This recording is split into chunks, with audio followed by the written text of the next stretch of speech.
Bueno, pues nuevamente estamos delante de la palabra de Dios y seguro que tiene muchas cosas que decirnos, aunque vamos a utilizar un texto o unos textos que son muy conocidos. Y vamos a hablar de lo que es la iglesia. Próximamente tendremos bautismo y vamos a hablar cosas que están relacionadas con el bautismo. Para los nuevos serán cosas nuevas, pero para los que llevamos mucho tiempo en el Evangelio también son cosas nuevas, porque la palabra de Dios cada día se renueva y según las circunstancias que vamos viviendo nos habla y nos habla muy claramente. Y ahora cuando meditaba en la palabra de Dios, aunque son textos muy conocidos, me decía cosas nuevas o me recordaba cosas que necesitaba poner como nuevos en mi vida porque se habían prácticamente olvidado. Así que es bueno recordar la palabra de Dios. El texto en el que vamos a meditar se encuentra en 1 Corintios capítulo 11 a partir del versículo 23. Pero antes vamos a pasar por otros textos, así que no es necesario que lo busquéis ahora, pero vamos a estar meditando ahí finalmente. La pregunta sería, ¿qué es la iglesia? La importancia de la iglesia difícilmente puede ser sobreestimada. Muchas veces pensamos, y sobre todo en el tiempo que hemos estado viviendo ahora de COVID, de que la iglesia se puede sustituir con una pantalla, estando en casa, haciendo otras cosas, pero al mismo tiempo formamos parte de la iglesia y estamos en la iglesia y estamos participando de las cosas que la iglesia hace.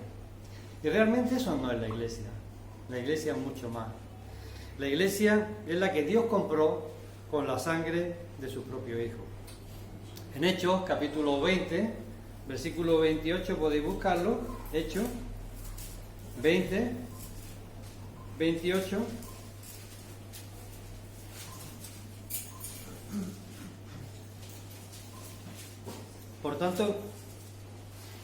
Por tanto, mirad por vosotros y por todo el rebaño en que el Espíritu Santo os ha puesto por obispo, para apacentar la iglesia del Señor, la cual Él ganó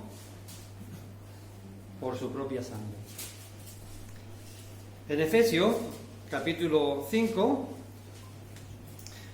vemos quién sustenta la iglesia, quién la cuida. Efesios, capítulo 5,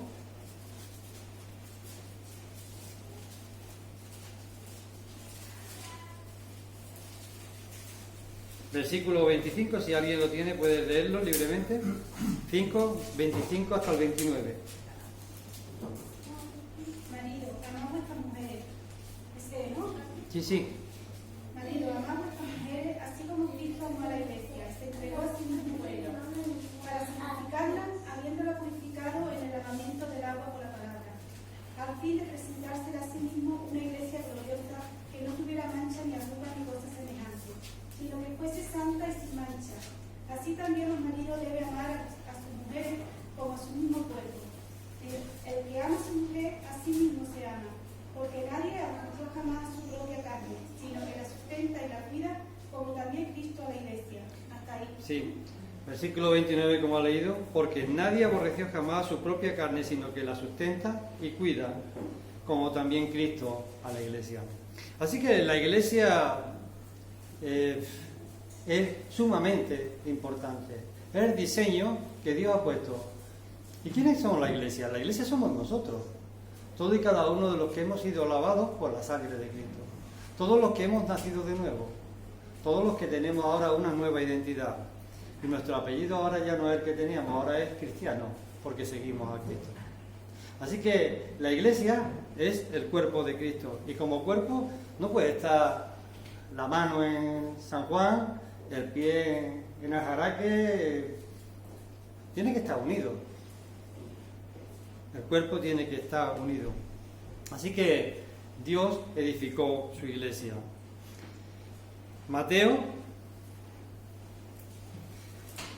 capítulo 16.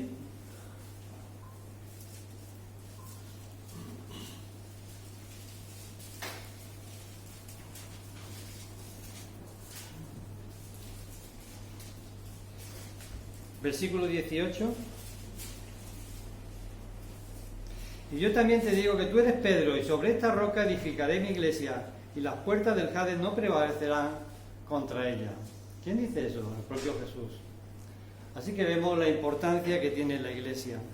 ¿Y por qué estoy hablando de la Iglesia? Pues tenemos bautismo y la forma de entrar en la Iglesia local es a través del bautismo. Y hay ordenanzas para la Iglesia, una de ellas es el bautismo. La otra ordenanza es participar del pan y del vino, la cena. ¿Cómo se llega a participar del pan y del vino? Cuando se ha dado el primer paso, que es el bautismo. Es la forma de entrar, de formar parte de la Iglesia local. Pero ese es el momento en el que se entra como miembro de la Iglesia del Señor. No. El bautismo es el momento en el que se testifica que algo ya ha ocurrido en la persona. Y lo que ha ocurrido en la persona es que realmente ha reconocido que Jesucristo es el Señor. Y como consecuencia ha llegado a una conclusión, que se ha arrepentido de sus pecados, porque ha entendido de que era pecador. Así que lo primero es entender que uno es pecador, de entender de que todo aquello que está haciendo, lo ha estado haciendo de forma pensando en sí mismo y no pensando que hay un Dios que pone orden, que pone normas. Y esas normas nos las hemos ido saltando. Y cuando descubrimos eso, nos volvemos a Dios y le decimos: Señor, necesito salir de esta situación. Y Dios tiene un plan desde el principio establecido para ello. Y es ser limpio a través de la sangre. Ser limpio a través del sacrificio que Jesucristo hizo en la cruz por cada uno de nosotros. Y que ahora nuestros hermanos que se van a bautizar ya han sido bautizados en el Espíritu Santo. Es decir, han recibido el Espíritu Santo porque han creído en Jesucristo como su Salvador. Han sido limpios por la sangre de Cristo y ya son parte de la Iglesia universal. Ahora, para entrar en la iglesia local es cuando se hace el bautismo, porque da testimonio de que eso anterior ya ha ocurrido en sus vidas. Se han arrepentido de sus pecados, han pedido perdón a Dios y Dios los ha aceptado como hijos. Ahora forman parte de la familia de Dios. Ahora son parte de nuestra familia. Somos todos familia, hijos de Dios. Tenemos una nueva identidad y ellos ya tienen esa nueva identidad. Solamente van a dar testimonio de ello. Yo he metido en un lío hoy a la más joven de los tres, que es Sara. Y le voy a hacer una pregunta a Sara. Sara, ¿por qué te bautizas? ¿Qué es lo que ha llevado a que te bautices? Porque he creído en que Jesús ha muerto por mi pecado, además de que es un mandamiento. Y por otra parte, que si quiero tomar en algún momento compromiso con la iglesia, ayudando o tomando en algún futuro un ministerio, es mejor que esté bautizada para mejor testimonio. ¿Y cómo te sientes después de tomar esa decisión? Contenta, ¿no? Al final he tomado la decisión correcta, sé que estoy en los caminos del Señor y es un acto simbólico en el que voy a decir que he creído, ¿no? en Jesús. Gracias, Sara. Sé que la he metido en el Miguel y Vero, no voy a meter hoy en ese lío. Pero cuando bautizamos en base al testimonio que vosotros habéis dado. Y por eso decimos, os bautizamos en el nombre del Padre, del Hijo y del Espíritu Santo, pero en base a la confesión de fe que vosotros habéis dado. Así que es el bautismo. Y ya digo, he metido a Sara en un compromiso, pero gracias, Sara. Así que el bautismo significa que damos testimonio de lo que ya ha acontecido. Y eso abre las puertas para entrar como parte integrante de la iglesia local. Y el entrar en la iglesia local tiene también su compromiso, porque a partir de ese momento también tiene que ser luz y sal en medio de la sociedad en la que vivimos. Con lo cual adquiere el compromiso de ser luz y sal, de formar parte de una familia que tiene que dar testimonio de que son hijos de Dios. Así que, hermanos, sabéis dónde estáis, ¿verdad? En la iglesia, en el cuerpo de Cristo, que Cristo entregó su sangre por ella. Así que el objetivo del bautismo es dar testimonio de lo que ya ha acontecido y formar parte de la iglesia local.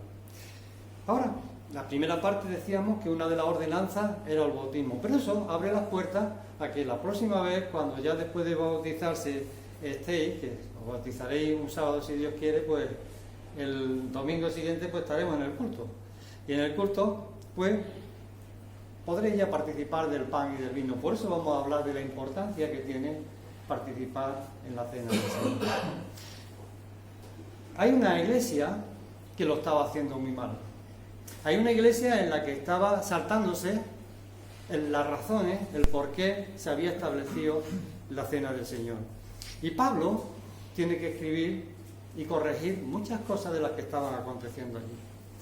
Porque la mesa del Señor tenía un significado muy importante. Así que quiero en esta mañana pues que entendamos la importancia que tiene el participar del pan y del vino.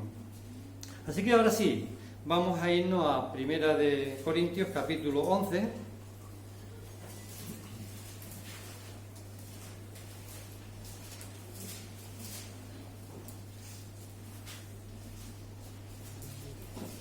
A partir del versículo 23.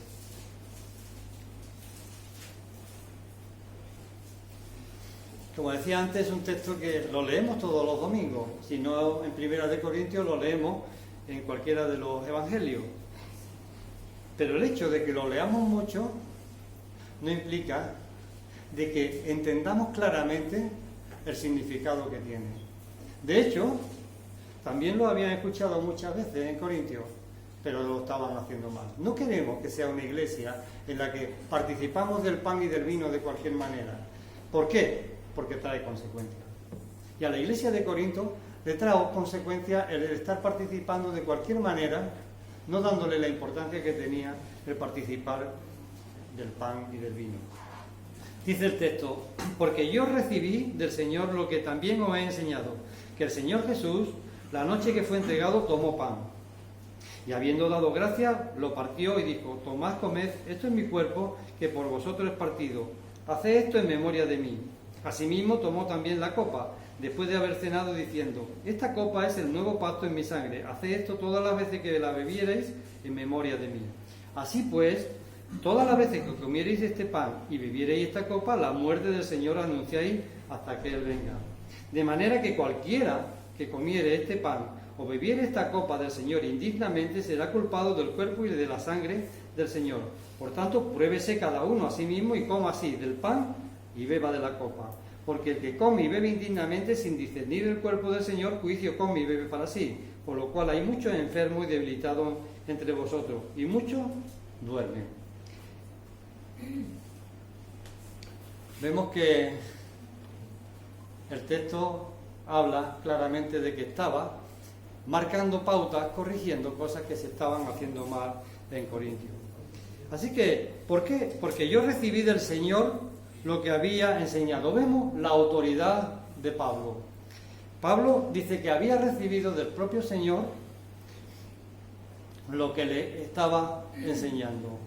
No quería que nada cambiara, y el propio Pablo le está diciendo: yo lo he recibido. ¿Cómo lo recibió? No sabemos si fue en el tiempo que estuvo apartado, pero de parte de Dios directamente recibió. Pero al mismo tiempo, la iglesia de Corinto ya lo había estado haciendo, lo había recibido de parte de otros apóstoles o de otros discípulos, y habían establecido la cena. Pero, ¿por qué lo estaban haciendo mal? Y es lo que vamos a analizar. ¿Por qué estaban haciendo mal algo que era para glorificar a Dios? Sencillamente porque lo hacían no para glorificar a Dios, sino para glorificarse ellos mismos. Y ese es uno de los grandes problemas que podemos caer. No tener en cuenta el por qué recordamos, el por qué hacemos la mesa del Señor, por qué Dios estableció esta ordenanza. Así que Pablo se lo quiere dejar bien claro. Porque yo recibí del Señor lo que también os he enseñado, que el Señor Jesús, la noche que fue entregado, tomó pan. Fijaros, la noche que fue entregado. Cuando el Señor estaba siendo entregado, es decir, ya estaba todo moviéndose para poder arrestarlo, ya estaba Judas haciendo la parte que le tocaba, él estableció esta ordenanza. La noche que fue entregado. Y eso nos lleva a la realidad de lo que estamos recordando, a una muerte por cada uno de nosotros. Pero muchas veces nos centramos quizás en la muerte y nos olvidamos de que el que murió también resucitó. Y a veces nos olvidamos de que el que resucitó está preparando un lugar para cada uno de nosotros.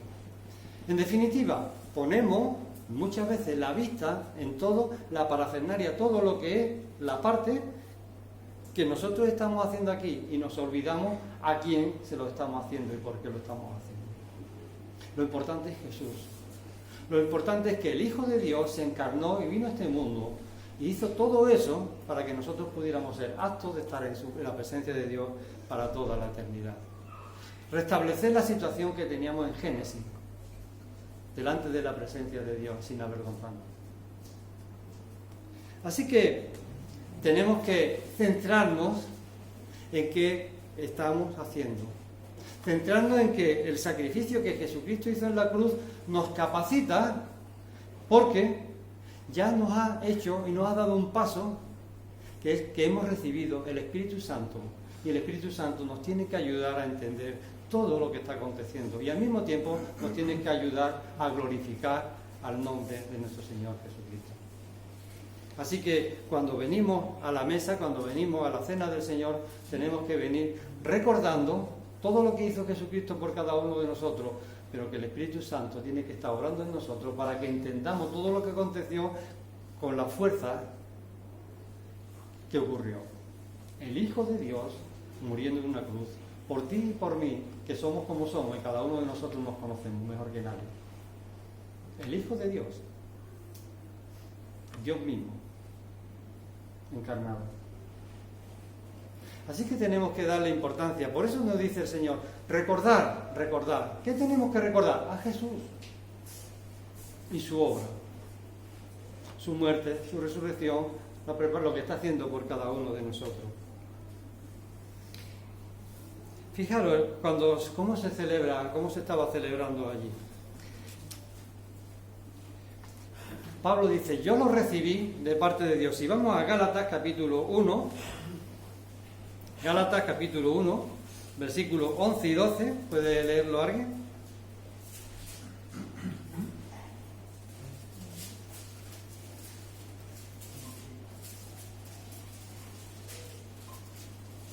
Gálatas capítulo 1, versículos 11 y 12. Os hago saber, hermanos, que el Evangelio anunciado por mí no es según hombre. Pues yo ni lo recibí ni lo aprendí del hombre alguno, sino por relación de Jesucristo. Pues yo ni lo recibí ni lo aprendí de hombre alguno, sino por la revelación de Jesucristo. El Evangelio implicaba también las ordenanzas del bautismo y la cena del Señor. Pablo no podía alabar a la iglesia de Corinto por lo que estaban haciendo, porque no estaban poniendo el énfasis en Jesús, lo estaban poniendo en la comida, lo estaban poniendo en otras cosas diferentes a lo que realmente el Señor quería que pusiéramos el énfasis. Y yo pregunto, cuando venimos nosotros a participar del pan y del vino, venimos con el poder del Espíritu Santo y movidos a recordar realmente lo importante que fue la obra que nos permite estar delante de la presencia de Dios. ¿Realmente somos conscientes de que eso que ocurrió nos hace estar hoy aquí delante de la presencia de Dios mismo? ¿Podemos estar delante de la presencia de Dios de cualquier manera? De cualquier manera estaban haciéndolo allí en Corinto. Así que una de las cosas que tienen que aprender ellos y tenemos que aprender y recordar nosotros es la importancia que tiene participar del pan y del vino, porque nos lleva a la misma presencia de Dios y a la obra que Él hizo por cada uno de nosotros. Inicialmente eran... Bueno, lo voy a leer tal como lo recoge un hermano donde lo leía, me dice, el momento de la distribución del vino ocurrió después de haber cenado. Esta era la llamada copa de bendición, en la forma de participar en la cena pascual. Las copas en la comida de la Pascua eran 4 y el orden de la cena era como sigue. La primera copa se servía al principio de la cena, con la oración hecha por el padre de familia, en el que se agradecía a Dios por lo que significaba el cordero que se iba a comer luego, y se pedía la santificación de aquella comida. Luego se presentaba el primer plato que constaba de legumbres, hierba amarga y salsa asorec. En ese momento se mezclaba una segunda copa y se presentaba, pero no se bebía aún. Se seguía la liturgia pascual con una nueva oración que hacía el padre de familia. Se cantaba la primera parte de Hallel pascual. Inmediatamente se bebía la segunda copa que se había distribuido entre los comensales. Así que ya van 2 copas, la primera y esta segunda. Luego se servía el plato principal. De nuevo el padre de familia oraba sobre el pan acimo. Pan acimo es pan sin levadura. Se comía la comida principal, que estaba compuesta por el cordero pascual, hierbas amargas y vino. Seguía la acción de gracias sobre la tercera copa, que se llamaba copa de bendición, y se bebía. Y concluía la cena sirviéndose la cuarta copa. Se cantaba la segunda parte del Hallel pascual y se hacía una plegaria de alabanza sobre la cuarta copa y se bebía. La idea de que se usaba entonces una sola copa para todos los comensales, que se pasaba de la mano en mano, no estaba atestiguada en la historia de los judíos de los tiempos de Jesús. La copa se servía en la del padre de familia y éste distribuía una porción en cada copa de los que comían juntos la cena pascual. Así que vemos cómo se celebraba entonces. En la tercera copa es la tercera la que mantenemos. Así que es cuando el Señor Jesús estableció la cena del Señor. Lo que hacemos nosotros, lo que practicamos nosotros. Es la copa del nuevo pacto, que nos lleva al Antiguo Testamento. Y me gustaría que fuéramos a Isaías capítulo 61, versículo 8. Isaías 51, 8.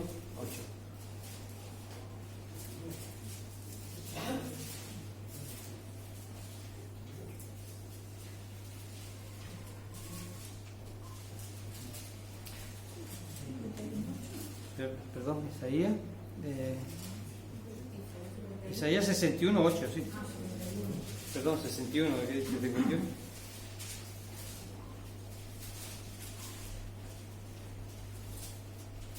Porque yo, Jehová, soy amante del derecho, aborrecedor del latrocinio para holocausto. Por tanto, afirmaré en verdad su obra y haré con ellos pacto perpetuo.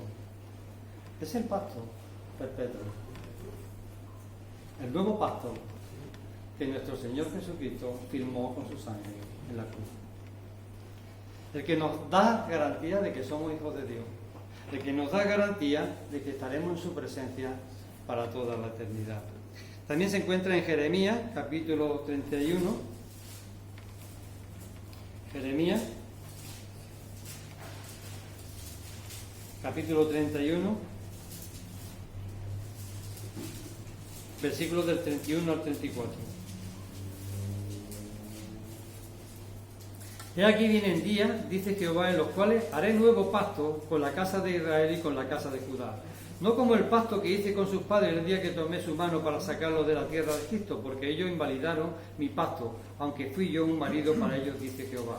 Pero este es el pacto que haré con la casa de Israel después de aquellos días, dice Jehová. Daré mi ley en su mente y la escribiré en su corazón. Y yo seré a ellos por Dios y ellos me serán por pueblo.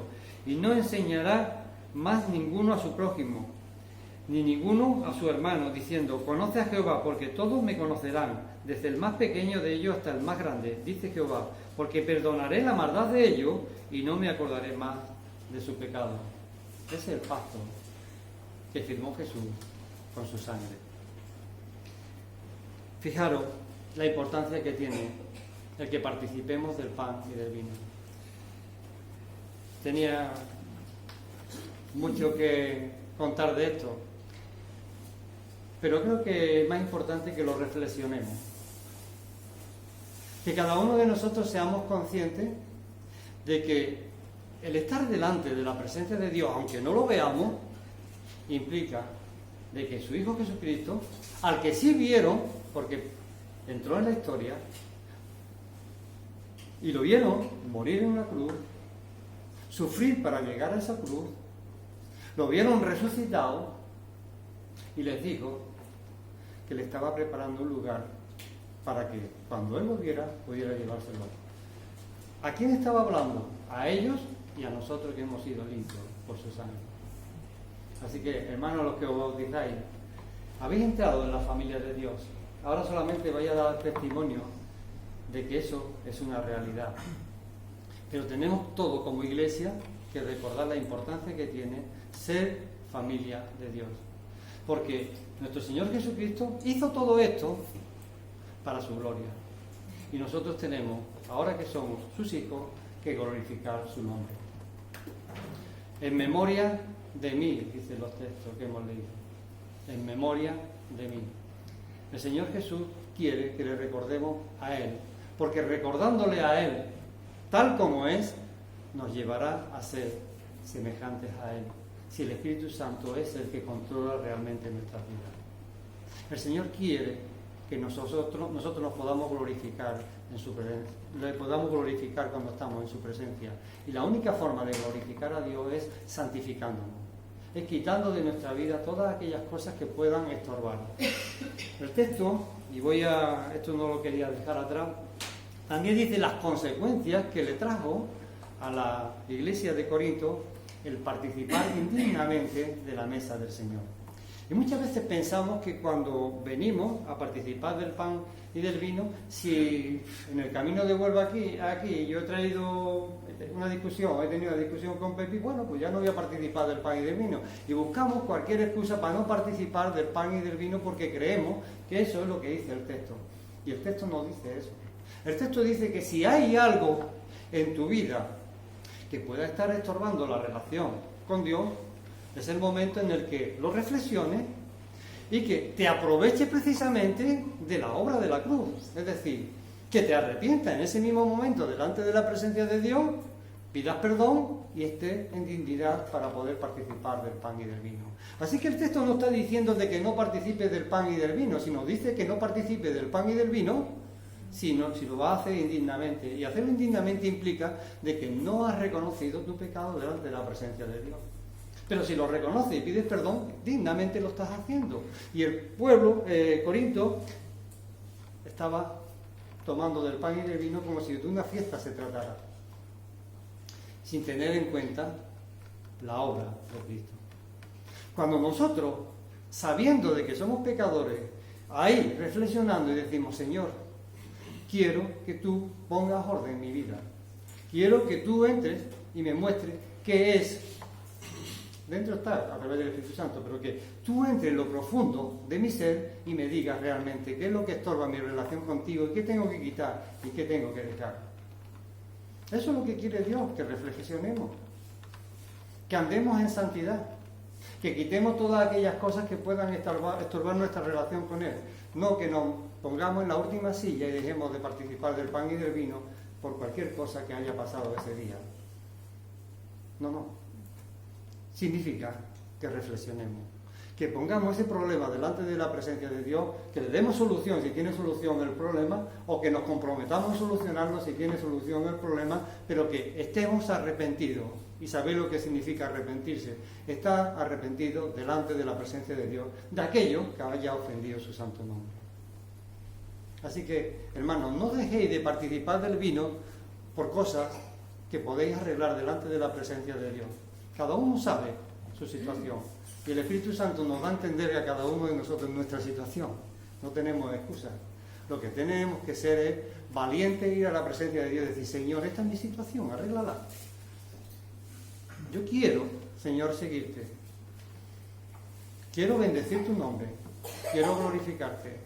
Ayúdame a través del poder de tu Espíritu Santo para que mi vida sea santa, para que mi vida no esté llena de las manchas que cada día adquiero en este mundo donde tú me has puesto. Hermano, esa es la vida que tenemos como iglesia.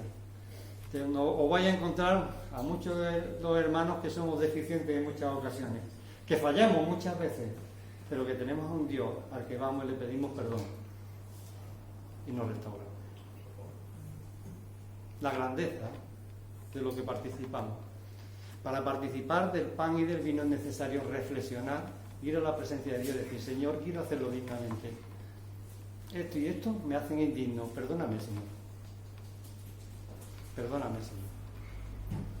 Así que tenemos que ser una iglesia que dé luz, que sea luz y que sea sal. Que cada uno de los miembros demos testimonio de que algo gordo pasó en nuestra vida. Y eso algo gordo que pasó en nuestra vida es que hemos sido transformados por la obra de Jesucristo.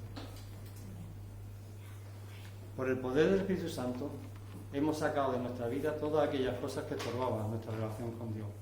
Y caemos, pero estamos dispuestos a que cada vez que caigamos, quitarlas de nuestras vidas a través del Espíritu Santo y la obra redentora de nuestro Señor. Así que a Él sea la gloria. Y cada uno de nosotros reflexionemos delante de la presencia de Dios, porque lo necesitamos cada día. Cada día. Cada día. Vamos ahora. Señor, te doy gracias porque sigue habiendo hermanos, Señor, sigue habiendo personas que pasan a ser hermanos, Señor. Personas que reconocen que Jesucristo es el Señor. Y te pedimos que como iglesia nos ayude a ir transmitiendo el mensaje de salvación y que el Espíritu Santo siga convenciendo de pecado, Señor. Y que sigamos, Señor, siendo obedientes a tus ordenanzas, Señor. Gracias por los hermanos que quieren ser obedientes a tus ordenanzas, Señor, y han pedido ser bautizados. Te pedimos que tú quites cualquier impedimento, Señor, y que todo sea para tu gloria. Y que el día, Señor, que estemos allí, Señor, sea también un testimonio para personas que se pregunten: ¿qué están haciendo, Señor? Y nos dé posibilidad de poder explicarlo, porque es grande este misterio, Señor, de que hemos sido personas que estábamos apartadas de ti, pero ahora formamos parte de tu familia. En el nombre santo de Jesús, amén.